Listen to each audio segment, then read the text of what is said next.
Merci à vous de nous rejoindre sur Gabon Télévision. Madame, Messieurs, bonsoir. Bienvenue à cette édition d'information, la principale de la soirée.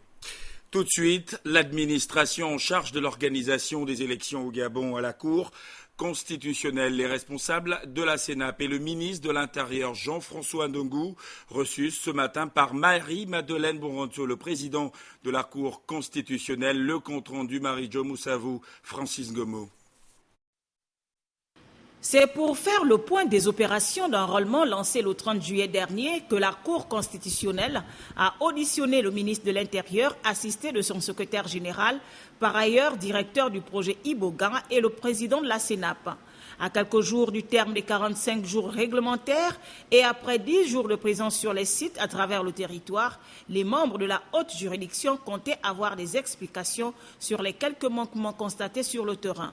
Nous avons répondu à la Cour sur le fait que certains superviseurs ou certains agents enrôleurs n'avaient pas assimilé les explications qu'on avait données pendant les ateliers de formation, s'agissant des compatriotes qui ont quelques défaillances physiques. La Cour a pensé que nous avons introduit un traitement discriminatoire de nos concitoyens.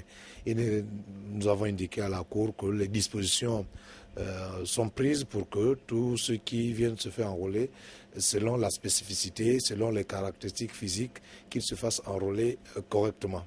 Prolongation ou pas des opérations d'enrôlement, pour Jean-François Ndongou, l'objectif fixé pour la confection de la liste électorale biométrique semble avoir déjà été atteint. La Cour constitutionnelle s'est également interrogée, est-ce que nous allons atteindre l'objectif d'avoir suffisamment d'électeurs pour les élections locales de 2013. Nous nous sommes fixés un objectif au niveau du ministère de l'Intérieur d'atteindre 300 000 électeurs. Et nous avons indiqué à la Cour que nous avons largement dépassé le quota que nous nous sommes fixés de 300 000 électeurs et nous sommes en train de regarder avec le président de la République et le Premier ministre quelles seront les dispositions à prendre d'ici la fin de la période d'enrôlement, la période légale que nous avons indiquée du 15 septembre. Dimanche 15 septembre à minuit, nous devons pouvoir arrêter, mais nous verrons avec le président je dois revenir discuter avec la Cour parce qu'il y a des délais qu'on doit respecter. La date du 23 novembre, qui est la date butoir de l'organisation de ces élections, en relation avec la CENAP, qui a aussi un calendrier à respecter, nous allons arrêter les dispositions à venir. Ces auditions, qui rentrent dans le cadre du processus électoral en cours, se poursuivront ce jeudi avec d'autres acteurs de ce processus. Au palais Omar Bongo Ondimba du Sénat, la réunion du bureau et la conférence des présidents, les travaux étaient dirigés par Rose Francine Rogombe, président de cette institution. Les détails, Guy Roger Lendira, Hilarion Akumbu, Alfred Robaki.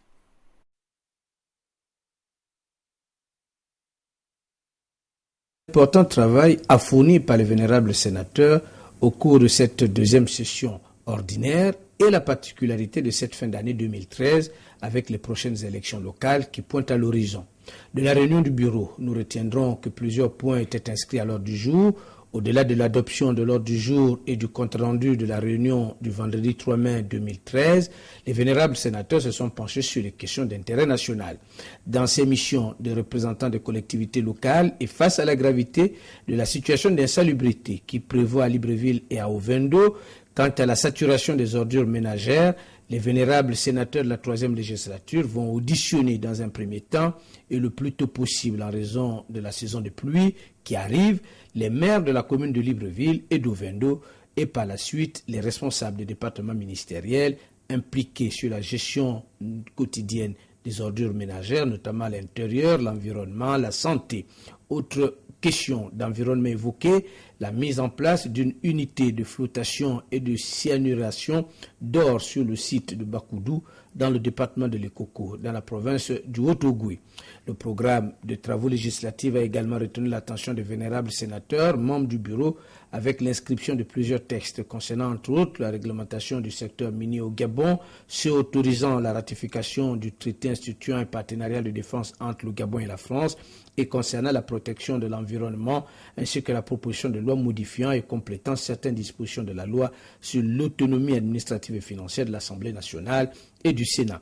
La conférence des présidents qui a suivi était réunie en présence du ministre en charge des relations avec les institutions constitutionnelles et s'est apaisantie sur l'adoption du compte-rendu de la dernière conférence des présidents, entériner les décisions de la précédente réunion du bureau qui a eu lieu quelque temps avant et passer en revue les textes législatifs inscrits à l'ordre du jour, lesquels projets et propositions de loi seront examinés et votés lors de la prochaine séance plénière. On parle d'infrastructures à présent avec l'extension et le développement du front de mer de Libreville, la capitale gabonaise. L'entreprise chinoise en charge des travaux a donné une conférence de presse ce matin avec les responsables de l'ANGT, l'Agence nationale des grands travaux. Détails et explications, bienvenue au Volminco, Cédric Aleka, Armand Mopende. C'est assurément l'une des principales attractions d'Afrique au sud du Sahara qui se dévoile. Un projet futuriste mis en œuvre par la China Airborne Engineering avec le soutien de l'ANGT. Le projet d'extension et de développement du port MOL de Libreville est le fruit d'un accord paraphé le 16 juin 2013 durant les assises du New York Forum Africa. Nous avons discuté avec les riverains, nous avons discuté avec les chefs de quartier, nous avons fait des études d'impact environnemental, donc tout est dans les normes. Au niveau des commerces ici, ça va rester ouvert encore. Donc pour le moment, tous les commerces vont continuer, mais ils ont déjà été avisés. Depuis plus d'un an, ils ont été avisés que les travaux devaient commencer. Évalué à 59 milliards de francs CFA, la modernisation du front de mer devrait durer 450 jours. Dragage, remblai, conception et construction des structures maritimes et terrestres, le projet Champ Triomphal s'étend sur une superficie de 430 000 m². Il permettra d'offrir à la population locale des espaces de commerce, de divertissement et de tourisme. Ici, vous pouvez voir sur la carte, ce qui va se passer, c'est qu'il y aura du dragage et du remblai, ici, sur toute cette zone, la zone nord, on l'appelle, et la zone sud. Donc, ils vont recouvrir tout ça. Nous allons avancer sur la mer avec du sable, donc pour recouvrir, pour faire des espaces commerciaux, mais éventuellement aussi aménager des terrains. L'investisseur chinois est doté d'une solide expérience dans le domaine. Pour la qualité et la fiabilité de ce projet, cher au président de la République, 350 000 m³ de gravier et de blocs de roche sont prévus. C'est une entreprise qui a déjà l'habitude, qui a l'expérience internationale, qui ont déjà créé une île artificielle. Donc c'est vraiment leur métier. C'est-à-dire qu'ils ont vraiment l'habitude de faire ça. Et je peux vous dire que construire un aéroport sur une île artificielle, c'est pas facile. Donc s'ils ont réussi à faire ça, je pense que ça pour eux, c'est quelque chose qu'ils peuvent. À grands pas, l'émergence du pays entre dans sa phase d'action, conformément au schéma directeur national d'infrastructure. Désormais seulement un an nous sépare du rêve virtuel à la réalité de cet investissement futuriste. L'ambassadeur de Chine accrédité au Gabon, qui suit sans aucun doute l'évolution de ce projet Sun Jiwen, était également devant les hommes de médias ce matin à la faveur d'un point de presse qui a focalisé la diplomatie chinoise. Les détails dans ce reportage d'Ahmed Mouyaka et Sandrine Wanji.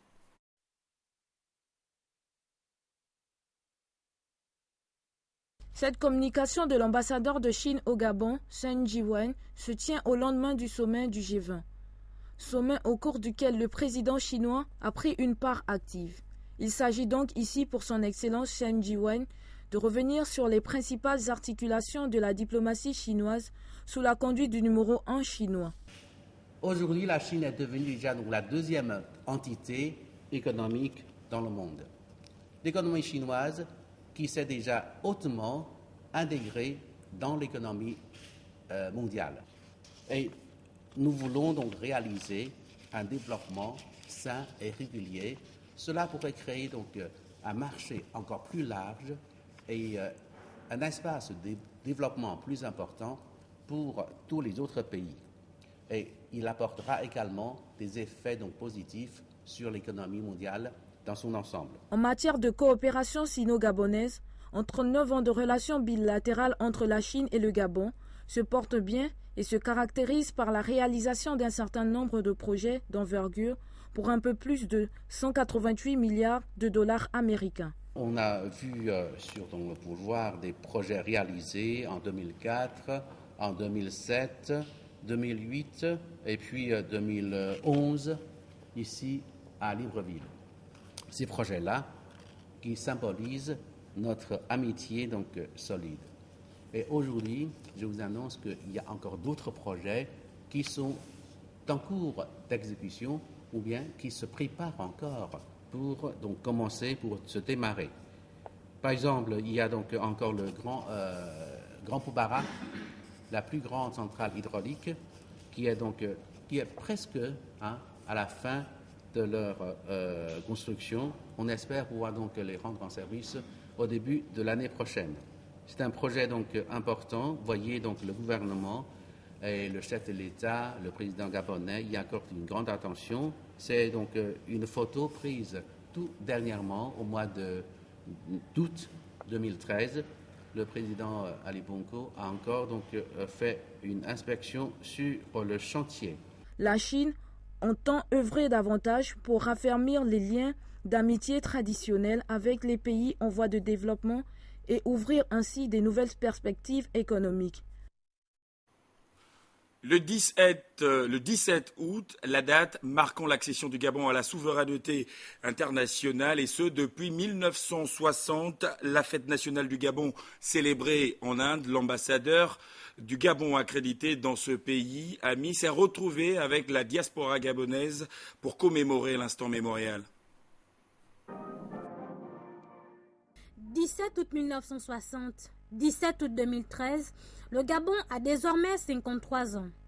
C'est à l'hôtel Umrao que Désiré Koumba, ambassadeur du Gabon en Inde, a reçu le corps diplomatique bilatéral et multilatéral, les opérateurs économiques ainsi que les partenaires indiens pour célébrer cet instant mémorial. Le début des festivités a été marqué par le retentissement de l'hymne national gabonais ainsi que celui de l'Inde. S'en est suivi le discours de l'ambassadeur du Gabon en Inde, Désiré Koumba, qui a exprimé sa gratitude tout en montrant les liens d'amitié qui unissent le Gabon à l'Inde. Un accent particulier a été mis sur la politique prônée par le chef de l'État actuel, Ali Bongo Ondimba, qui entend faire du Gabon un pays émergent à l'horizon 2025. Puis les festivités se sont poursuivies à la résidence de Désiré Koumba, ambassadeur du Gabon en Inde, qui a reçu la diaspora. Une collation a été offerte aux invités bercés par la musique gabonaise. Le rendez-vous est pris pour le 17 août prochain. Une autre date que le monde entier n'est pas prêt d'oublier. Nous sommes bien le 11 septembre 2013, 12 ans déjà, jour pour jour, que les deux tours jumelles du World Trade Center s'effondraient sur les attaques perpétrées par Al-Qaïda. Aujourd'hui, on s'en souvient encore, le conseiller culturel de l'ambassade des États-Unis au Gabon a répondu à quelques-unes de nos questions. Il est au micro de Joyce Lorna Wangui et Arnaud Mengue. Nous l'écoutons. Septembre, c'est un jour pendant que nous pensons, nous lamentons les proches, les amis et nos collègues que nous allons perdre ce jour. Et aussi, on peut constater que ce jour-là, c'était un jour de changement historique, comme votre question indique. Il y avait un temps avant et après, et une chose qui a changé, c'est l'intérêt de sécurité mondiale. Les choses importantes que nous avons appris de septembre 11 et des autres attentats, c'est que nous avons besoin de collaborer avec les autres pays du monde pour améliorer des relations, pour travailler ensemble. Tout le monde a noté que la sécurité dans nos aéroports est beaucoup plus renforcée. La sécurité de nos ambassades aussi et des consulats autour du monde. Et pour dire des stratégies spécifiques, nous avons renforcé notre système diplomatique pour améliorer des relations avec les autres pays du monde. Et à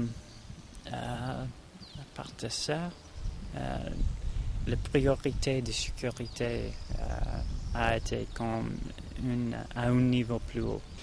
Comme une priorité de sécurité de notre pays et de sécurité du monde, je crois qu'on peut dire que les États-Unis veulent être engagés avec les autres pays du monde pour prévenir des conflits et pour travailler ensemble essayer de savoir en avance et de renforcer la sécurité et la paix. Les objectifs que nous avons, c'est de se rapprocher avec les autres pays du monde comme amis. Et un exemple de ça, c'est ici au Gabon, où nous avons construit une nouvelle ambassade. Et ça veut dire que cette relation entre nos deux pays est très très importante. Et c'est le même type d'engagement que nous voulons faire dans tous les pays du monde.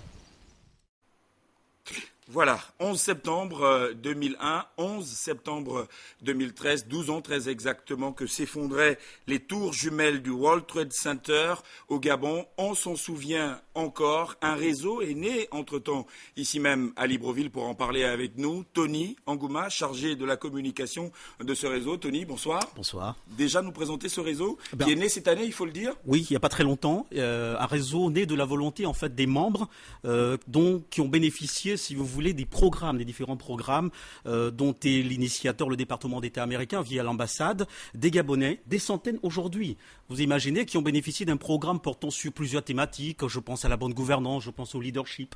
Ces différents programmes ont donc été animés par ces Gabonais qui y sont allés et qui sont revenus et qui ont été animés par la volonté de se regrouper en association. Pourquoi ? Eh bien, simplement pour capitaliser ces voyages qu'ils ont effectués et cette expérience acquise sur notamment le fonctionnement des institutions, des ONG, de la société civile américaine et le partager avec le maximum, le plus grand nombre de Gabonais. D'accord, il faut dire que ce réseau, c'est bien le réseau des anciens visiteurs des États-Unis au Gabon. En abrégeant avec, ça veut dire IVLP, International Visitor Leadership Program. Ces Gabonais ont donc, nombreux aujourd'hui, veulent impulser ensemble un mouvement de développement auto-centré, basé donc sur les valeurs du Gabonais. Et c'est là tout l'intérêt ? Tout l'intérêt d'ailleurs, qui est une manifestation de la manifestation de l'excellence des relations entre les États-Unis et le Gabon. Vous venez d'entendre le conseiller culturel et d'ailleurs occasion pour témoigner de ce nouveau réseau, la solidarité donc de l'ensemble des membres du réseau au peuple américain à l'occasion donc de ce 11 septembre, date triste du peuple américain. Alors une date triste, et vous appartenez désormais à la société civile. Une société civile dont on sait qu'elle travaille beaucoup sur plusieurs aspects. Nous voulons simplement mettre en œuvre un certain nombre d'actions et pour ça, nous voulons nous inscrire. Quelques autres casquettes en ce qui est donc du rôle et des missions menées par la société civile. J'espère parfois. Il y a dans le conscient collectif gabonais des fois la société civile est taxée d'être instrumentalisée. En même temps qu'il faut le reconnaître, il faut dire quand même qu'il y a une partie de la société civile qui a impacté un certain nombre d'actions et nous voulons nous inscrire justement dans cette marge-là, dans cette grande marge de la société civile gabonaise qui veut véritablement impacter son action dans le développement. C'est pourquoi d'ailleurs notre devise est liberté, intégrité et développement et garder la distance de neutralité pour ne pas être assujetti politiquement ou autre influence que ce soit. Merci à vous, Tony Angouma, d'avoir répondu favorablement à notre invitation. Je rappelle un appel, tout de moins, à l'ensemble des AVLP, ceux qui ont bénéficié de ce programme, peuvent venir nous rejoindre, donc essayer d'impulser ensemble ce développement par des Gabonais sur la base de l'expérience américaine que certains d'entre vous ont vécu. Donc vous pouvez nous rejoindre et appeler au 07 58 36 00. Il y a du travail à faire, il y a la participation et il y a des volontés qui veulent se manifester pour ce développement à impulser ensemble. On rappelle que vous êtes un confrère, on comprend bien cet oratoire. Restez avec nous, Tony Angouma, chargé de la communication du réseau des anciens visiteurs des États-Unis au Gabon. Restez avec nous pour parler de cette audience qui a eu lieu au ministère de l'économie. On regarde.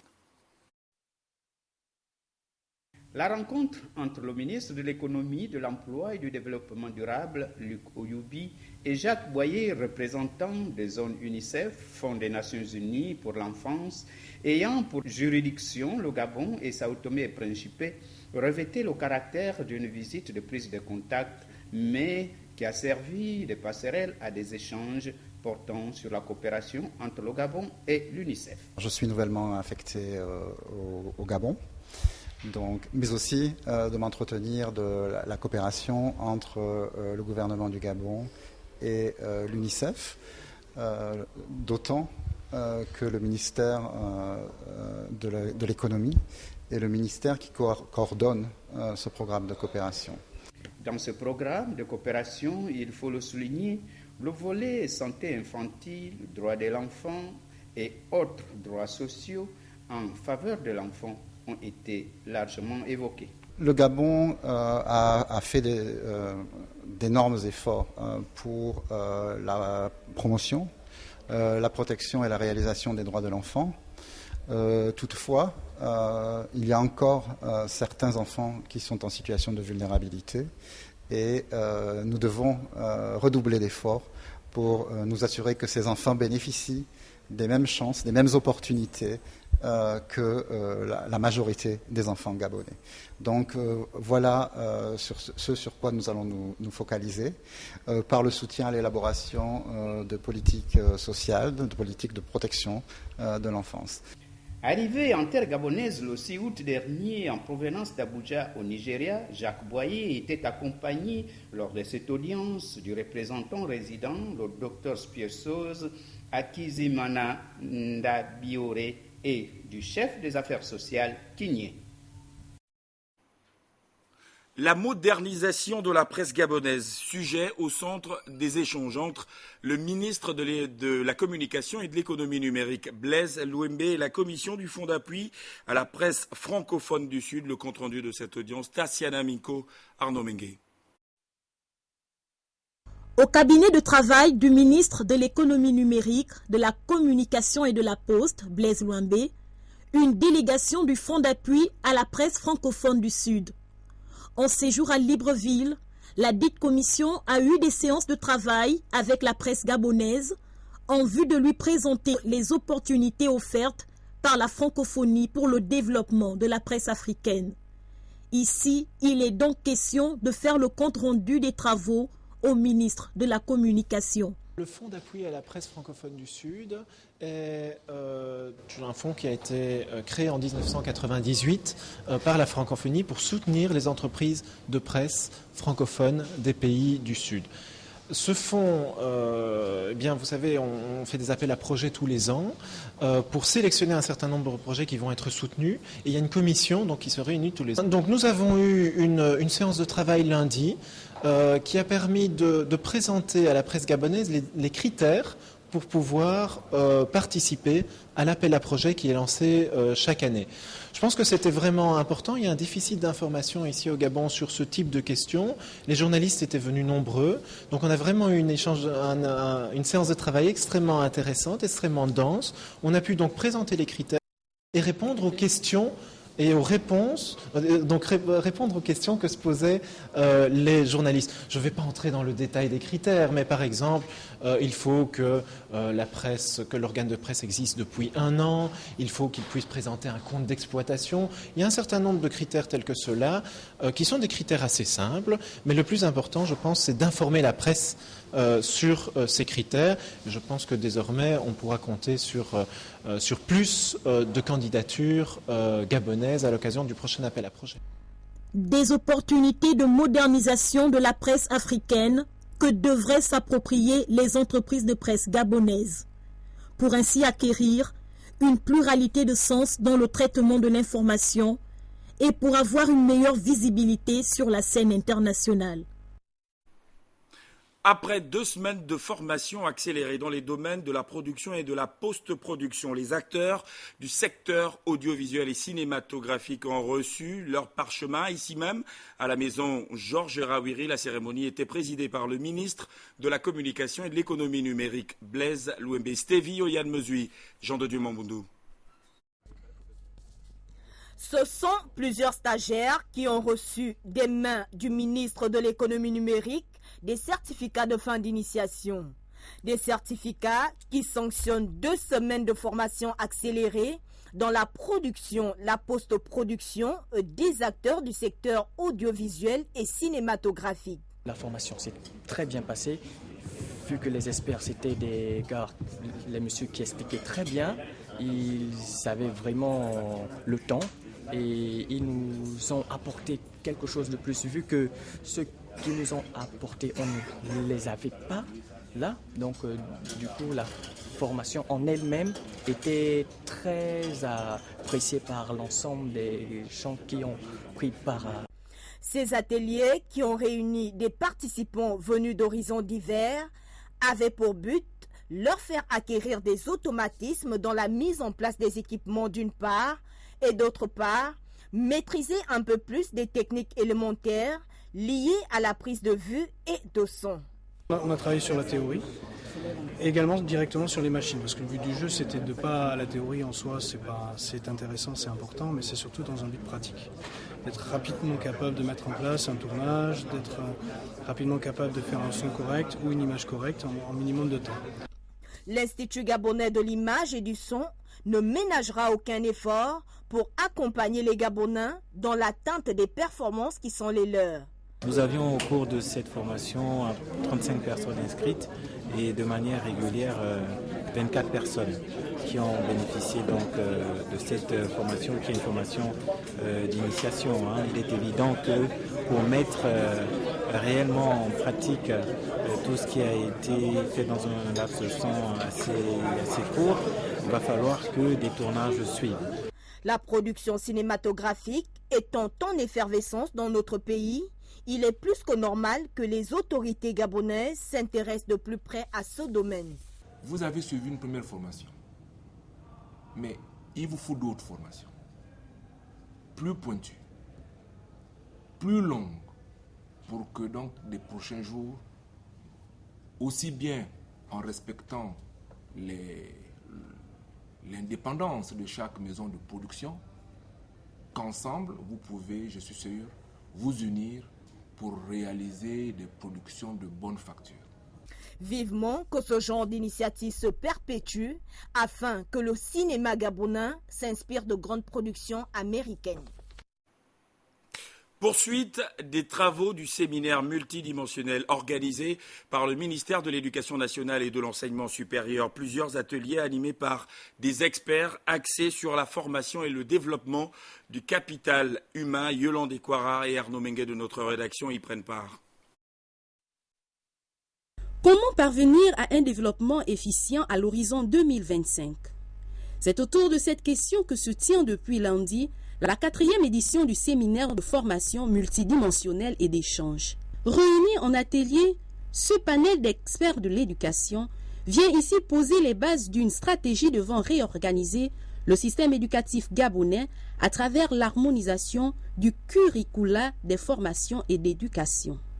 Le vœu du chef de l'État est de passer d'un système de formation où 80% est dédié à l'enseignement général et seulement 20% aux formations professionnalisantes. Il faut élaborer des curricula, c'est-à-dire déjà les programmes de formation, la durée de la formation, les têtes de chapitre, c'est-à-dire les programmes, mais également les contenus de ces programmes. La marche vers le développement nécessite un capital humain outillé et qualifié. De ce fait, la tutelle s'attelle depuis 2010 à réorganiser l'adéquation, éducation, formation, emploi au Gabon grâce à un partenariat avec des experts étrangers. Notre rapport donc pour cette édition présente rentre dans le cadre de la stratégie globale de la mise en œuvre du plan stratégique du Gabon émergent, dont l'un des fondements essentiels est le capital humain. Notre participation, c'est de partager nos expériences avec les collègues du Gabon, en indiquant certains bons coups peut-être qui ont porté fruit et d'autres difficultés que nous avons rencontrées où nous avons connu des échecs. Et de façon très honnête, très ouverte pour échanger nos expériences. Rappelons qu'un développement n'est possible que grâce à la formation et l'éducation du capital humain. À quelques jours de la fin de ce séminaire, les travaux en L'Université internationale d'Agadir au Maroc, encore présente à Libreville, la capitale gabonaise, pour la 3e année consécutive. Universiapolis vous est présenté dans ce reportage que nous vous invitons à suivre. Universiapolis, l'Université internationale d'Agadir au Maroc, accueille depuis 1989 la plus grande communauté d'étudiants subsahariens au Maroc dans une infrastructure exceptionnelle. Universiapolis offre à ses étudiants plus de 25 filières et spécialités reconnues et accréditées par l'État marocain. L'approche pédagogique d'Universiapolis repose sur l'acquisition des savoirs, le développement des compétences pratiques et l'émergence de l'esprit entrepreneurial. Pour cela, l'université fait appel et forme un corps professionnel composé de plus de 75 professeurs internationaux et met à la disposition de ses étudiants plus de 35 laboratoires technologiques. Parmi ces 1600 étudiants, 60 étudiants gabonais poursuivent leurs études à Universiapolis Agadir pour rejoindre les 3000 lauréats de cette université et qu'on trouve aujourd'hui évoluer dans le monde entier. Pour accueillir ces étudiants internationaux, Universiapolis Agadir met à leur disposition une résidence universitaire et parc de logements de haut niveau de confort et de convivialité. Chaque année, une délégation d'Universiapolis se déplace à Libreville pour informer le public des nouveautés d'une université qui se veut bien ancrée dans son contexte africain. Dans ce sens, Universiapolis annonce la création de nouveaux programmes tels que le Master e-commerce et le Master Gestion des énergies et développement durable en partenariat avec l'Université de Strasbourg. Les échanges d'étudiants d'Universiapolis avec des partenaires internationaux connaissent une dynamique exceptionnelle. En 2012-2013, plus de 60 étudiants ont bénéficié de programmes d'échange à l'international avec plusieurs établissements en France, Chine, Pologne, Canada et États-Unis. Pour renforcer ces partenariats, 2 grands projets de coopérations internationales sont en cours de préparation, un accord avec Georgia Tech, University à Atlanta aux États-Unis, pour la création d'un programme conjoint en logistique et l'échange d'étudiants, et un accord avec la faculté de médecine et de pharmacie de l'Université de Poznan, en Pologne, pour la création d'une faculté de pharmacie à Agadir à l'horizon 2015. Durant une semaine de présence physique à Libreville, la délégation d'Universiapolis Agadir accueillera les candidats intéressés pour faciliter les démarches d'inscription et d'obtention du visa, rencontrer les parents afin de leur fournir toutes les informations pratiques nécessaires, rencontrer les responsables d'entreprise afin de faciliter l'accès aux stages pratiques. Voilà, Universiapolis, une université qui pourrait intéresser les étudiants gabonais. Pour en parler avec nous sur ce plateau, Anouar Bentadjer, bonsoir. Bonsoir, monsieur. Merci d'être présent sur le plateau de Gabon Télévision. Notre première question, quelles sont les composantes de cette université ? Merci. Tout d'abord, notre université elle a 25 ans d'existence, ça veut dire 25 ans d'expérience. Aujourd'hui, nous avons des formations polyvalentes, à savoir nous avons une faculté des sciences de gestion, c'est des études de gestion. Nous avons des formations d'ingénieurs, c'est l'école polytechnique privée d'Agadir Maroc. Nous avons une formation et programme basé sur la gestion touristique, c'est l'école supérieure de tourisme. Et puis enfin, nous avons l'école supérieure de communication et sciences humaines. En plus de tout cela, nous avons aussi une école doctorale, un centre de recherche et une résidence universitaire, bien sûr, qui accueille les étudiants étrangers du Maroc. Tout cela bâti sur une superficie de 6 hectares. Voilà. Pour la 3e année consécutive, vous êtes à Libreville, la capitale gabonaise. Oui. Alors, dites-nous très rapidement quel est le but de votre mission cette année ? Justement, pendant ces 3 années, nous avons été toujours sollicités, que ce soit par téléphone ou bien par Vous recevez Internet. déjà des étudiants gabonais? On reçoit des étudiants gabonais. Maintenant, nous avons une représentation de 60 étudiants gabonais à peu près, sur 17 nationalités existantes déjà, subsahariennes existantes sur notre campus. Et justement, notre présence ici, c'est pour venir à une demande, soit par téléphone ou bien par Internet, de renseignements concernant notre université. Donc, on a jugé bien faire de venir ici sur place pour se rapprocher, que ce soit des parents ou bien des étudiants, et pour répondre à toutes les questions, et enfin concrétiser des inscriptions ici sur place. Et dès demain, vous serez proche des étudiants? Bien sûr, dès demain, nous serons présents à l'hôtel Étoile d'Or, London, à Libreville. Donc, on va accueillir et les parents et les étudiants ensemble, on va donner les renseignements nécessaires, on va répondre à toutes les questions, et on va inscrire directement les étudiants sur place. D'accord. Restez avec nous, Monsieur Anwar Bentadjer, pour parler de ce séminaire atelier qui se tient à la CETRAG, la Société d'exploitation du Trans-Gabonais. Cet atelier organisé par l'Union internationale des chemins de fer. En tout cas, merci d'être passé sur le plateau de Gabon Télévision. Ce séminaire qui a pour thème la maintenance de la voie ferrée, quel impact pour le rendement des réseaux ferrés, intervient à un moment où ce secteur mérite plus que jamais une amélioration des performances techniques et environnementales en vue de faire valoir la compétitivité et assurer plus de sécurité. Au Gabon, pour ne prendre que cet exemple, le chemin de fer constitue l'épine dorsale de l'économie. La production minière, forestière, industrielle de 5 provinces du Gabon transite par le rail par millions de tonnes, représentant ainsi le flux de fret le plus important de tout le pays. En organisant ces assises, l'Union internationale des chemins de fer entend rendre plus efficace le réseau ferroviaire des pays africains qui n'arrivent pas à jouer ni pleinement ni convenablement le rôle qui leur revient dans la scène socio-économique à cause des contraintes naturelles environnementales. Je tiens à remercier vivement les organisateurs pour les efforts louables déployés afin que Libreville abrite cette manifestation ferroviaire à caractère continental. Elle porte sur une thématique en phase avec les préoccupations actuelles du réseau transgabonais, ayant initié un important programme de modernisation et de développement. Engagé dans la voie du développement, notre pays s'attelle à relever le défi dans ce secteur en modernisant le réseau ferroviaire. Cette vision partagée par tous de voir le réseau africain intensifier la maintenance et le renouvellement des voies ferrées favorise la recherche des solutions efficaces et performantes pour que l'Afrique rejoigne le concert des grandes nations ferroviaires du monde.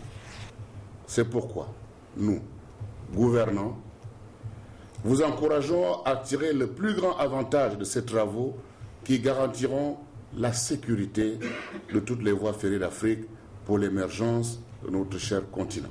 Ce séminaire, qui s'achève le 13 septembre prochain, aura entre autres sous-thèmes la présentation et l'historique du chemin de fer gabonais et moyens, contraintes et particularités du trans-gabonais. ACP fiche de cet atelier sous-régional qui se tient à Libreville, la capitale gabonaise, depuis quelques jours à l'initiative de la Direction générale de la pêche, organisée d'ailleurs par l'Union européenne. Les pisciculteurs sont à l'école du savoir. Laetitia aussi à Joey, Francis Gomo. Ce 4e et dernier atelier régional de suivi du programme ACP Fiche 2 en Afrique centrale, débuté depuis 4 ans et demi, est consacré à l'amélioration de la gestion des pêches dans le groupe des pays ACP tend à sa fin. Il s'agit donc durant ce dernier atelier de suivi de discuter et d'évaluer les résultats des projets terminés ou en cours d'exécution dans ces différents pays. Le secteur pêche est un secteur qui est en perpétuelle évolution et il est d'autant plus important d'avoir des partenaires qui nous accompagnent dans l'élaboration des politiques, dans la mise en place justement de ces politiques. Avec un bilan plutôt positif, soit 32 projets réalisés à hauteur de 95% selon les devis programmes 1 et 2, les activités opérationnelles des ACP Fiche 2 composés en majorité des études et de renforcement de capacités, ont de quoi satisfaire au regard des retombées. Ce que nous retenons du programme ACP, c'est qu'au-delà de l'argent qui a été donné pour la mise en place d'un certain nombre de programmes, il y a eu le renforcement des capacités. Parce que vous savez que, comme on dit souvent, ne me donnez pas tous les jours du poisson, apprenez-moi à pêcher, c'est encore mieux. Et c'est ce que le groupe ACP a fait durant ces 4 années. Le programme ACP Fiche 2 a atteint ses objectifs. Nous avons pu faire presque tous les projets qui avaient été demandés par les pays bénéficiaires et par les organisations économiques et des pêches régionaux. Rappelons que le programme ACP Fiche 2 est un important outil de coopération entre l'Union européenne et le groupe des pays ACP, entendez Afrique, Caraïbes, Pacifique.